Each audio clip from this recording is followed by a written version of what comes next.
Hello friends, तो आज हम करेंगे मराठी का 9th poem, Marathi 10th class का 9th पोएम औक्षण। औक्षण मतलब क्या? ओवाने। ओवाने या फिर ओवाने।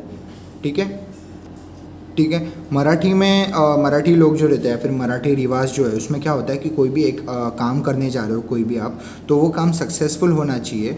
इसलिए मराठी लोगों में ओवानी या फिर ओवाना मतलब जो भी बंदा या फिर बंदी जो भी काम करने जा रहे हैं जो सक्सेसफुल होना चाहिए उसे ओवाते हैं। ठीक है, ओवाते मतलब क्या? एक आरती का थाली रहता है और उनको ऐसे ओवाते हैं। जैसे आरती के टाइम जैसे गणपति बप्पा को जब हम ओवाते हैं, वैसे ही उन्हें भी ओवाते हैं। तो क्यों वो आते हैं? क्योंकि उन्हें एक बोलते हैं ना, एक स्पिरिचुअल बिलीव है वो, कि अगर वैसा किया तो जो भी काम हम करेंगे, ये जो थाली दिख रहा है ना आरती का, वैसे ही वो आते हैं। तो इसमें कुमकुम रहता है, शक्कर रहता है और हल्दी, तांदुल, वो सब, और दिया रहता है। तो वो जो है, वो जो काम है वो सक्सेसफुल होना चाहिए, इसलिए वो ओवानी करते हैं। ठीक है, मराठी रिवाजों के हिसाब से। तो यहाँ पर जो कवियत्री है इंदिरा संत, इन्होंने क्या किया, ये पोयम जो है वो औक्षण के मतलब ओवानी पे लिखी है। किन के ओवानी पे? जो आर्मी में जो सोल्जर्स हमारे रक्षा करते हैं, हमारे देश की रक्षा करते हैं, भारत भूमि की रक्षा करते हैं, उनके लिए वो ओवानी उन्होंने ओवानी करते टाइम क्या फीलिंग से हम कर रहे हैं, या फिर हमारे मन में सोल्जर्स के प्रति क्या कौन सी भावना है, या फिर वो जो है वो बहुत ही अच्छे से, बहुत अच्छे शब्दों में हमारे यहाँ पर हमको व्यक्त की है। ठीक है, या फिर बताया गया है अच्छे शब्दों में। ठीक है, तो अभी पहले हम यहाँ पर इंट्रोडक्शन पढ़ लेते हैं। तो फर्स्ट पैरा जो है वो कवियत्री के बारे में, और सेकंड जो पैरा है वो पोएम के बारे में, अपना कविता के बारे में। सुप्रसिद्ध कवियत्री, कथाकार, ललित लेखिका। मतलब क्या? सुप्रसिद्ध मतलब बहुत ही पॉपुलर कवियत्री है, जो पोएट जो हमारी है इंदिरा संत, ये बहुत ही पॉपुलर है। उनकी कविता, उनकी कथा, उनके ललित लेखक मतलब विनोद लेखक, फिर बच्चों के लिए भी जो लिखा जाता है वो भी उनके बहुत प्रसिद्ध है। ठीक है, विशुद्ध भाव कविता लिहिणारी कवियत्री। विशुद्ध भाव कविता मतलब क्या? वेरियस फीलिंग्स मतलब क्या? किसी भी एक टॉपिक पे ऐसे लिखना नहीं है उनका, हर एक टॉपिक पे वो लिखती है, हर एक भावना, हर एक फीलिंग्स के ऊपर वो पोएम लिखती है। उनका जो लेखन है वो हर फीलिंग्स पे करती है वो। ठीक है, बहुत सारे ऐसे फीलिंग्स हैं उनके ऊपर वो करती है, खुशी, दुख, फिर क्या हो, और भी बहुत सारे। कवयित्री म्हणून लिहिणारी कवयित्री म्हणून तत्कालीन समीक्षकांनी इंदिराबाईंच्या कवितेला मुक्त दाद दिली आहे। मुक्त दाद दिली आहे मतलब क्या? बहुत सारे लोगों ने उन्हें बहुत ही प्रशंसा की है, उनकी बहुत प्रशंसा की है, उनकी कविता, उनके जो लेखन है उसको बहुत दाद दी है। ठीक है, प्रीती, विरह, एकाकीपणाचे दुःख आणि भावनांचा कल्लोळ निसर्ग प्रतिमानातून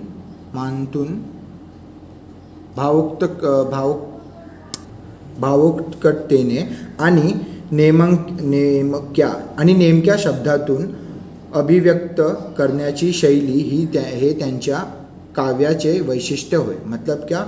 बहुत ही अच्छे से एक्सप्लेन करना, उनका जो भी फीलिंग वो एक्सप्रेस करना चाहते हैं। फॉर एग्जांपल इधर दिया गया है प्रीति मतलब प्यार, विरह, जो भी और फीलिंग्स है, जलन या किसी से जेलसी, या एकाकीपनाचे मतलब क्या? अकेलापन जो रहता है उसके ऊपर, दुख, एकाकीपनाचे दुख, और इन सब के जो फीलिंग्स, और भी बहुत सारे फीलिंग्स हैं उनके ऊपर वो बहुत ही अच्छे से अपना जो राय मतलब अपना जो लेखन है वो अपनी करती थी। ठीक है, बहुत ही अच्छे से करती थी। नेमक्या शब्दातून मतलब क्या? बहुत ही छोटे शब्दों में, बहुत ही कम शब्दों में वो बहुत ही अच्छे से एक्सप्लेन करती थी। यही उनकी एक स्पेशलिटी थी, विशेषता मतलब क्या? स्पेशलिटी थी। ठीक है, त्यांचे मेहंदी, मृगजळ, रंगबावरी, बाहुल्या, गर्भरेशमी, चितकाळा, वशकुसुम आणि निराकार हे कविता संग्रह। ये कविता संग्रह मतलब ये सब जो है वो कविता संग्रह, और श्यामली, कदली, चैतू हे कथा संग्रह असे विपुल लेखन प्रसिद्ध है। तो ऐसे बहुत सारे उनके लेखन, ये जो ऊपर नाम लिए वो उनके लेखन के मतलब उनके पोएम्स के और उनके कथा जो स्टोरीज थे उन्होंने लिखे हुए उनके नाम थे, ठीक है। तो ऐसे बहुत सारे कथाएं और पोयम उनके पॉप्युलर है, प्रसिद्ध म्हणजे काय, पॉप्युलर, प्रसिद्ध आहे मतलब पॉप्युलर है। त्यांच्या गर्भरेशमी या संग्रहाला साहित्य अकेडमीचा पुरस्कार मिळालेला आहे। मतलब क्या, ये जो गर्भरेशमी जो उनका पोयम है उस काव्य संग्रह को उस काव्य संग्रह के लिए उन्हें साहित्य अकेडमी का अवार्ड मिला था, ठीक है। अकादमीचा मतलब क्या, अकेडमी का पुरस्कार मिळालेला आहे, मतलब क्या उनको ये अवार्ड मिला है, ठीक है। अभी ये तो हुआ। अब ये जो सेकंड पैराग्राफ है वो पोएम के बारे में, पोएम में क्या लिखा है वो बताया गया, ठीक है। सीमेवर लढायला जाण्यासाठी सुसज्ज मतलब क्या, सुसज्ज मतलब रेडी, जो रेडी है सीमे पे, बॉर्डर पे जाने के लिए, सीमेवर मतलब बॉर्डर पे, ठीक है। तो जो रेडी है झालेल्या जवानाला साऱ्या देशवासियांकडून केले जाणारे हे औक्षण आहे। औक्षण मतलब ओवाळणी, मैंने जो बोला था ना ओवाळणी करते वो। औक्षण करताना मनात येणारे विविध भावनांचे वर्णन कवयित्रीने प्रस्तुत कवितेतून व्यक्त केले आहे। तो क्या, जो अलग अलग फीलिंग्स आती है जब हम जो सोल्जर है उसकी जब हम ओवानी निकालते हैं तब अलग अलग जो फीलिंग्स आती है, वो मन में जो फीलिंग्स आती है उसके बारे में कविता में लिखा गया है कवि ने, ठीक है। इंदिरा संत ने ये कविता लिखी है, उसमें बहुत ही अच्छे से समझाया गया कि क्या हमारे मन में जो फीलिंग्स है सोल्जर्स के प्रति वो सब अच्छे से एक्सप्लेन की गई है। तो अभी हम आगे बढ़ते हैं पोएम की तरफ। अभी पोएम की ओर बढ़ते हैं। नाही मुट्ठीमध्ये द्रव्य, नाही मुट्ठीमध्ये द्रव्य मतलब क्या, मुट्ठी मतलब क्या, जो फिस्ट हमारा रहता है हाथ का फिस्ट, मुट्ठी मतलब इसको बोलते हैं मुट्ठी, ठीक है। यहाँ पर जूम है इसलिए दिख रहा नहीं है। तो मुट्ठीमध्ये द्रव्य मतलब मनी, पैसा। तो हाथ में पैसा नहीं है, ना ही शिरेमध्ये रक्त मतलब कि हमारे वेन्स में भी खून नहीं है, ठीक है। काय करावे कळेना नाही कष्टाचे सामर्थ्य, मतलब क्या करे समझ नहीं आ रहा, और ना ही जो करेज जो रहता है मतलब जो लड़ने का जो एक कष्ट रहता है तो उसका ना ही हम लोग के पास कैपेबिलिटी, सामर्थ्य मतलब क्या, कैपेबिलिटी, ठीक है। तो मतलब वो क्या बोलना चाहते हैं कि हम लोग में इतना सब कुछ नहीं, इसलिए आप लड़ने जा रहे हो। कौन, सोल्जर्स जो है वो आप लड़ने जा रहे हो, आप में वो काबिलियत है, आप में वो कैपेबिलिटी है, और आप में वो गट्स बोलते हैं ना, गट फीलिंग जो रहते हैं ना, वो है कि आगे जाके जो हमारा दुश्मन है उसको फेस करना और उसको हराना, ठीक है, और हमें प्रोटेक्ट करना। तो यहाँ पर वो कवियत्री यही बोलना चाहती है। नेक्स्ट, जीव ओवाळावा तरी जीव किती हा लहान, मतलब क्या, अगर हमने हमारी मतलब जान भी आपके लिए सेक्रीफाइस कर दी है तो भी कितना छोटा होगा वो। ऐसे कवियत्री बोल रहे हैं कि हम हमारी अगर जान भी आपके ऊपर निर्छावर कर दे, या फिर बोलते हैं ना आपके लिए जान दे दे, सेक्रीफाई कर दे हमारी लाइफ, टू सेक्रीफाई लाइफ, ठीक है। तो हमारी लाइफ भी अगर हम आपको दे दे फिर भी वो बहुत छोटा कॉन्ट्रीब्यूशन होगा आपके लिए। जीव किती हा लहान मतलब क्या, हमारी प्राण कितने छोटे हैं आपके लिए, मतलब क्या आपने जो काम किया है वो बहुत ही बड़ा है, हमारे मायनों में बहुत कुछ बहुत ही अलग लेवल का है, बहुत ही बड़ा है हमारे लिए, कि हमारी अगर हम जान भी दे देंगे आपको फिर भी वो पूरा नहीं होगा, ठीक है। मतलब आपको वो उतना काफ़ी नहीं होगा, इतना बड़ा आपका कार्य है, ऐसा कवयित्री बोलना चाहती है। जीव किती हा लहान, तुझ्या शौर्यगाथे पुढे त्याचे केवढीशी शान, ठीक है। तुझ्या शौर्यगाथे पुढे मतलब क्या, आपके ब्रेवरी के आगे, सोल्जर्स आपके ब्रेवरी के आगे, आपके करेज के आगे हमारा ये जो भी बलिदान रहेगा वो कितना कम होगा। अगर ये बलिदान दिया, हमारा जान सेक्रीफाइस किया, हमारी लाइफ सेक्रीफाइस की, तो वो कितना छोटा होगा आपके लिए, ठीक है, आपके ब्रेवरी के आगे। क्योंकि आप जो अभी सोल्जर्स देखो ना मतलब हम इधर आराम से बैठते हैं, आराम करते हैं, सोते हैं, अभी लॉकडाउन में हो या फिर कुछ भी हो, फिर भी सोल्जर्स जो हैं हमारे वो बॉर्डर पे हमेशा दुश्मन को हराने में या फिर जो भी हमें प्रोटेक्ट करने में बिजी है। वो लोग ठीक से सो नहीं पाते, हम यहाँ पर अच्छे से सो रहे, कभी कोई गर्मी रहेगी तो एसी ऑन कर रहे, पंखा ऑन कर रहे, उधर वो लोग धूप में मतलब बॉर्डर की रक्षा कर रहे, और अगर आप देखे गए तो वो तो अलग हो गया, और अलग जो सीमा है हिमालय की, उधर तो बर्फ़ में भी वो लोग सो के उधर हमारी प्रोटेक्शन कर रहे हैं, हमारा प्रोटेक्शन कर रहे हैं, या फिर हमें सुरक्षित रख रहे हैं वो लोग, ठीक है। तो उनका जो काम है वो एकदम अनमैचेबल है, ठीक है। तो उनका जो काम है वो बहुत बड़ा है, तो उन्हें अगर कुछ कंट्रीब्यूट करना है तो कुछ भी उनके बराबर नहीं होगा। उनका जो काम है वो बहुत महान है, और हम उनका जो कर्ज है वो कभी चुका नहीं सकते, ठीक है। फॉर एग्जाम्पल, तो यहाँ पर क्या बोला गया है कि आपके जो ब्रेवरी है, आपका जो करेज है, उसके सामने हमारी शान ही नहीं है, ठीक है। त्याची केवड़ीशी शान, मतलब क्या हमारी शान ही नहीं है उतनी कि हम आपके लेवल पे या फिर आपको कुछ दे पाए, ठीक है। वर घोंगावे बंबार पुढे कल्लोळ धुराची, मतलब क्या ऊपर जो बमबाड़ी हो रही है, मतलब जो बम्बार मतलब क्या, बम्बार मतलब बमबाड़ी होती है ना, मतलब जैसे बॉम्ब गिरना या फिर जो भी वॉर हो उसमें कैसे प्लेन्स जाते हैं और बॉम्ब गिराते हैं किसी जगह पे या फिर फायरिंग करते हैं, तो उसको बोलते हैं बम्बार, ठीक है। घोंगावे मतलब क्या, बहुत ही नॉइज़ होना, और बम्बार होना, ठीक है। बम्बार तो बहुत ही नॉइज़ होके जैसे प्लेन जा रही है तो वो नॉइज़ करके जाते हैं ना, तो वैसे वो बोल रहे। फुड़े कल्लोळ धुराचे, मतलब क्या आगे जो है वो पूरा धूर है, मतलब बहुत ही स्मोक है, ठीक है। मतलब बॉम्बार्डिंग हो रही है ना, उधर बॉम्ब गिर रहे हैं, फायरिंग हो रही है, तो उसके वजह से बॉम्ब फूटा तो कैसे धुआं होता है, वैसे वहाँ पर धुआं हो चुका है, ठीक है।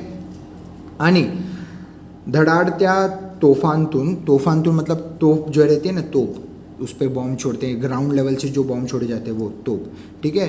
धडाडत्या तोफांतून तुझे पाऊल जिद्दीचे, मतलब क्या उन तोहफे जैसे उनमें से भी आप जो जिद्दी से पाउल रख रहे हैं, मतलब आप जो जिद्दी से आप जो सामना कर रहे हो, जो एनिमी है अपनी या फिर जो भी दुश्मन है हमारे, ये सब होने के बावजूद, मतलब क्या एक साइड में बॉम्ब गिर रहे हैं, एक साइड में किधर गाड़ी फूट रही है, या फिर किधर फायरिंग हो रही है, फिर किधर धुआं दिख रहा है, फिर भी हम जो सोल्जर्स है हमारे वो क्या करते हैं, आगे जाके लड़ते हैं, पीछे नहीं रहते, ठीक है। वो आगे जाके एकदम जो भी कठिनाइयाँ हैं उनका सामना करके वो लड़ते हैं, ठीक है। ऐसा वो बोला गया है यहाँ पर। तुझे पाउल जिद्दीचे, मतलब क्या एक अलग जिद से वो जो हमारे सोल्जर्स है हमारी भारत भूमि को बचाने के भावने से, मतलब प्रोटेक्ट करने के भावना से वो आगे बढ़ते जाते हैं और एनिमी को, जो भी हमारा दुश्मन है उसको फेस करते जाते हैं, ठीक है।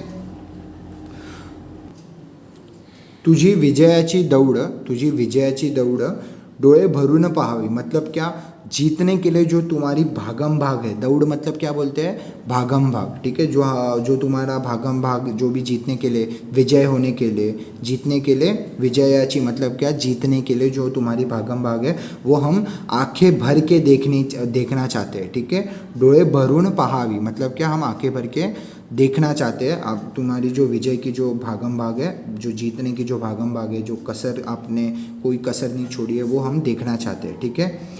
डोळ्यांतील आसवांची ज्योत पाजळावी, मतलब क्या हमारे जो आंसू है, मतलब हमारे आँखों में जो आंसू है उनसे ज्योत मतलब क्या, एक जो बोलते हैं ना दिया या फिर लाइट, ज्योत पाजळावी, वो ग्लो हो। यहाँ पर एक पोएटिक लाइन लिखी गई है कवियत्री के तरफ से कि डोळ्यांतील आसवांची ज्योत पाजळावी, मतलब क्या हमारे जो आँखों के आंसू है उससे ज्योत मतलब जो दिए है वो ग्लो हो जाए, ठीक है। अशा असंख्य ज्योतींची तुझ्या मागून राखण, मतलब क्या ऐसे असंख्य मतलब अनगिनत, असंख्य मतलब क्या, अनगिनत ज्योतिंची मतलब जो दिए, जो मैंने यहाँ पर बोला गया ना कि आंसुओं के जो दिए थे जो ग्लो हो रहे हैं वो तेरे पीछे है, ठीक है। तुझा मागुन राखन मतलब क्या, तेरे पीछे हम सपोर्ट कर रहे हैं आपको, मतलब किनको, सोल्जर्स को हम सपोर्ट कर रहे हैं। जो असंख्य मतलब अनगिनत ज्योति यहाँ पर जली हुई है आँखों के आंसू से, ठीक है। तो अनगिनत ज्योति क्यों बोले गए, क्योंकि हमारे जो इंडिया का पॉपुलेशन है वो बहुत ज़्यादा है, इसलिए वो लोग क्या बोल रहे हैं कि अनगिनत ज्योतींची तुझ्या मागून राखण, मतलब क्या आपके पीछे हम बोलते हैं ना, अनगिनत ज्योति आपके पीछे है, राखण मतलब क्या, सपोर्ट है, आपको एक सिक्योर्ड है या फिर सपोर्ट है हम लोग का आपके ऊपर, आपको सपोर्ट है हमारा, ऐसे।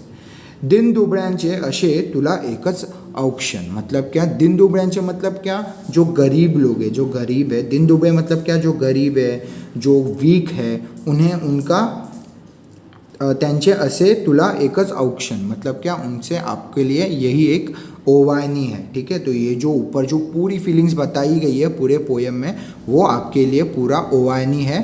किन लोग की तरफ से, दिन दुबळ्यांचे, ठीक है। मतलब जो गरीब है, जो वीक है लोग, जो आपसे प्यार करते हैं, आपको एक रिस्पेक्ट देते हैं, आपका जो काम है इनकी उसकी मतलब बोलते हैं ना महानता जो है आपकी, वो पहचानते हैं, उन लोगों से आपको ये ओवानी है, उन लोगों से आपको ये औक्षण है, ऐसा बोला गया, ठीक है। तो ये पोएम जो थी, आई होप आपको ये समझ आई होगी पूरी पोएम। बहुत ही सिंपल पोएम है, इंदिरा संत ने ये पोएम लिखी है। हम अभी आगे इसका एक्टिविटी भी सॉल्व करेंगे, स्वाध्याय। अभी हम औक्षण पोएम का एक्टिविटी सॉल्व कर रहे हैं। तो फर्स्ट जो है वो क्या है, खालील प्रश्नांचे प्रत्येकी एका वाक्यात उत्तरे लिहा, ठीक है। तो 1 सेंटेंस में हमें आंसर लिखना है इस क्वेश्चन का, ठीक है। तो फर्स्ट क्वेश्चन क्या है, कष्टाचे सामर्थ्य अपुरे केव्हा वाटते। तो कष्टाचे सामर्थ्य अपुरे केव्हा वाटते, तो जो हम कष्ट कर रहे हैं वो लोग, उनका जो सामर्थ्य है वो अपूरा, जो कैपेबिलिटी है वो कम कब लगता है। तो यहाँ पर लिखा गया है, देखो, ना ही कष्टाचे सामर्थ्य मतलब क्या, कष्टाचे जो सामर्थ्य है वो हमें अपूरा लगता है, इनकम्प्लीट लगता है। अपूरा मतलब क्या, इनकम्प्लीट। तो उसका आंसर ये है फर्स्ट, नाही मुठ्ठीमध्ये द्रव्य, नाही शिरेमध्ये रक्त। तो अभी डायरेक्ट ये आंसर नहीं लिखना है। बहुत स्टूडेंट्स यही गलती करते हैं कि डायरेक्ट ये पूरा का पूरा आंसर वही टेक्स्ट बुक का लाइन छाप देते हैं और डायरेक्ट लास्ट में फिर से क्वेश्चन रिपीट करते हैं, पर ये पूरा रॉन्ग मिलेगा आपको, क्योंकि फ्रेमिंग नहीं है आपका आंसर। तो उस आंसर को अच्छे से फ्रेम करना है। जैसे फॉर एग्जाम्पल इधर आप कैसे फ्रेम कर रहे हो, क्वेश्चन क्या है, कष्टाचे सामर्थ्य अपुरे केव्हा वाटते। तो कष्टाचे सामर्थ्य अपुरे केव्हा वाटते, तो इसका आंसर कैसा आएगा, जेव्हा मुठीमध्ये द्रव्य नसते, जेव्हा मुठीमध्ये द्रव्य नसते, नाही के जगह पे जेव्हा आएगा, ठीक है। जेव्हा मुठीमध्ये द्रव्य नसते, तसेच जेव्हा शिरेमध्ये रक्त नसते, तेव्हा कष्टाचे सामर्थ्य अपुरे वाटते, ठीक है।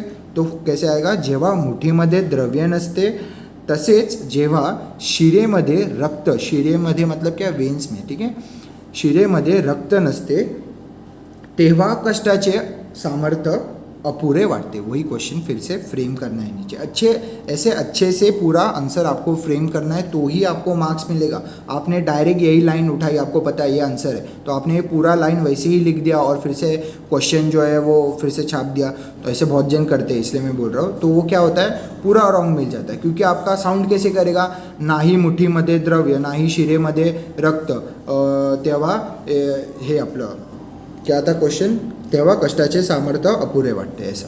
तो वो कैसा ऑकवर्ड साउंड करता है, वियर्ड साउंड करता है, रॉन्ग साउंड करता है, ठीक है।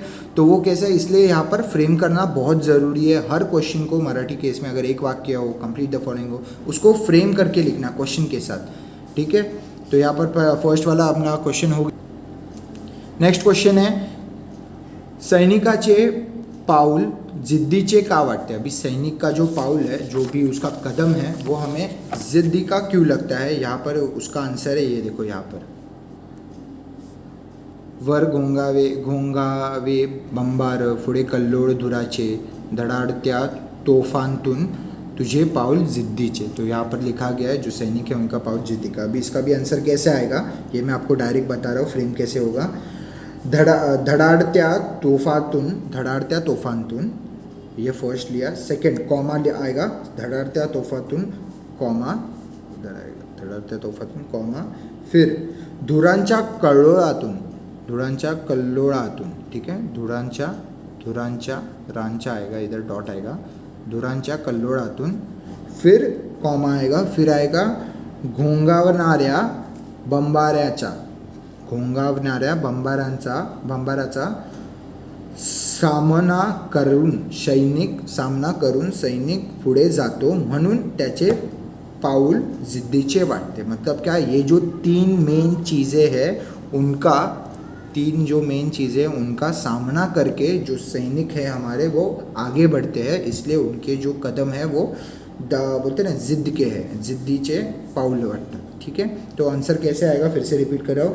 धडाडत्या तोफांतून, धुराच्या कल्लोळातून, घोंघावणाऱ्या बंबाऱ्याचा सामना करून सैनिक पुढे जातो म्हणून त्याचे पाऊल जिद्दीचे वाटते. ठीक है. नेक्स्ट थर्ड क्वेश्चन देखो क्या है, ये भी बहुत इजी है. डोळे भरून पाहावे असे दृश्य कोणते. तो ऐसा दृश्य कौन सा था, ऐसा कौन सा सीन था जिसमें डोळे भरून पाहावे ऐसा कवियत्री ने बोला था. तो यहाँ पर है उसका आंसर तुझी विजयाची दौड़. अभी इसमें आप तुझी विजयाची दौड़ नहीं लिखेंगे इधर, सॉरी, तुझी विजयाची दौड़ डायरेक्ट नहीं लिखेंगे. तुझी मतलब यहाँ पर किसको एड्रेस किया गया है, सैनिक. ठीक है, सोल्जर. तो उधर क्या लिखेंगे, उधर आंसर ऐसे आएगा जवानांची या फिर सैनिकांची जवानांची विजयाची दौड़, जवानांची विजयाची दौड़ किंवा सैनिकांची विजयाची दौड़ हे डोळे भरून पाहावे असे दृश्य आहे. मतलब ये जो दृश्य है वो डोळे भरून पाहावे ऐसा है. ठीक है, आंख भर के देखने लायक. नेक्स्ट योग्य पर्याय निवडा. अभी इधर क्या है, सैनिकाचे औक्षण केले जाते. अब इसका राइट आंसर है सेकंड वाला, डोळ्यांतील आसवांच्या ज्योतीने. ठीक है, मतलब क्या आंखों के जो आंसू है उनके ज्योत से उनका औक्षण किया जाता है, उनकी ओवाळणी निकाली जाती है. ठीक है. कवितेतील दिनदुबळ्या म्हणजे डैश. अभी इसमें क्या है, कष्टाचे पैसे नसलेले, ऐसे बहुत सारे ऑप्शन है. उसका आंसर है सेकंड वाला, सैनिकांबरोबर लड़नारे. अभी आप बोलोगे कि फर्स्ट आपने कहा था कि दिन दुबळे मतलब जो वीक रहते हैं और जो सपोर्ट करना चाहते हैं और जो गरीब है लोग वैसे, पर वो लोग क्या कर रहे हैं, इनडायरेक्टली उनको सपोर्ट ही कर रहे हैं. मतलब क्या, जो सोल्जर्स है वो बॉर्डर पे लड़ रहे हैं और सोल्जर्स को यहाँ पर वो बाहर, मतलब बोलते हैं ना, एक पीछे से सपोर्ट जो करना होता है वो दिन दुबळे लोग करते हैं. ठीक है, जो दिन दुबळे लोग रहते हैं वो सोल्जर्स के लिए प्रार्थना करते हैं, सोल्जर्स के लिए बहुत सारे, मतलब बोलते हैं ना कि गवर्नमेंट को अपील करते हैं कि ये किया जाए, सोल्जर्स के हित के लिए ये किया जाए, ऐसे किया जाए, वैसे किया जाए, जो सोल्जर्स को बहुत ही अच्छे से मदद करता है. तो वो इनडायरेक्टली वो क्या हुआ कि वो सोल्जर्स के साथ ही लड़ रहे हैं, क्योंकि वो सोल्जर्स को पाठिंबा दे रहे हैं, सोल्जर्स को सपोर्ट दे रहे हैं. ठीक है, सैनिकांबरोबर लढणारे, यहाँ पर आंसर आएगा इसका. अभी नेक्स्ट काव्य सौंदर्य. अब इसका फर्स्ट क्या है, खालील ओळींचे संग्रह करा. तो ये जो लाइंस है, ये 4 लाइन, इनका आपको अपने शब्दों में उसको एक्सप्लेन करना है. मैंने जो पूरी पोएम एक्सप्लेन की है आप वहाँ से देख सकते हो, समझ सकते हो और लिख सकते हो. ठीक है. नेक्स्ट जो सेकंड क्वेश्चन है वो है, सैनिक सीमेवर तैनात असतो म्हणून आपण सुरक्षित राहतो, या विधानांतील भाव स्पष्ट करा. तो क्या आपको ये जो विधान किया गया है कि सैनिक सीमे पे, बॉर्डर पे रहते हैं, इसलिए हम यहाँ पर अब सुरक्षित है, इस वाक्य को या फिर इस विधान को आप अपने भाषा में या फिर अपने शब्दों में व्यक्त करें, स्पष्ट करें. ठीक है. थर्ड जो है क्वेश्चन वो क्या है, कवितेच्या संदर्भात दिनदुबळ्या याचा कवयित्रीला अभिप्रेत असलेला अर्थ स्पष्ट करा. मतलब क्या, दिन दुबळे उन्होंने कवियत्री ने किस भाव से लिखा है, किस रीज़न से लिखा है, क्या वो बोलना चाहती है, दिन दुबळे का अर्थ क्या बोलना चाहती है, वो क्या एक्सप्रेस करना चाहती है, ये आपको समझाना है. जैसे मैंने बोला, जो पाठिंबा देते हैं, जो सपोर्ट करते हैं, किसको, सोल्जर्स को, जो उनके साथ लड़ने को सपोर्ट करते हैं, कि उनको एक सपोर्ट देते हैं या फिर उनको बोलते हैं ना कि उनके साथ लड़ने के लिए भी तैयार है, जो थोड़े वीक है फिर भी उनमें बहुत जान है कि वो सोल्जर्स के लिए कुछ भी कर सकते हैं वो. ठीक है. अभी फोर्थ जो है वो क्या है, फोर्थ क्वेश्चन देखते हैं. देश सेवा हीच ईश्वर सेवा असे समजून कार्य करणारे सैनिकांसाठी तुम्हाला काय करावेसे वाटते ते लिहा. मतलब क्या, अपने जो सैनिक है वो हमारा, मतलब जो देश सेवा है वो ईश्वर की सेवा है, ये समझ के जो देश की सेवा करते हैं, देश को प्रोटेक्ट करते हैं, तो उनके लिए आपको क्या करना चाहिए या फिर आपको क्या कुछ करना है क्या उनके लिए, तो वो आपके शब्द में आपको ओन आन्सर आपका लिखना है. ठीक है. असे समजून कार्य करणारे सैनिकांसाठी तुम्हाला काय करावेसे वाटते, मतलब क्या आपको क्या करना है, मतलब आपको उनके लिए कुछ करना हो तो आपको ये उनके लिए कुछ करना हो तो वहाँ पर लिखना है ओन वर्ड से आपके कि क्या करना है, या फिर आपकी इच्छा क्या कि सोल्जर्स के लिए ये होना चाहिए, वो होना चाहिए, या फिर मैं ऐसा करूँगा अगर मेरे हाथ में होता, या फिर मैं ऐसा करूँगा जो मुझे कि सोल्जर्स को अच्छा लगे और उनको कैसे हेल्प कर सकते हैं, वो सब आपके ओन वर्ड्स में लिखो. ठीक है. तो आपको ये, आई होप ये पूरी एक्टिविटी आपको पूरी समझ में आई होगी. आपको वीडियो अच्छा लगे तो लाइक करो, शेयर करो और subscribe the channel. comment also. Thank you.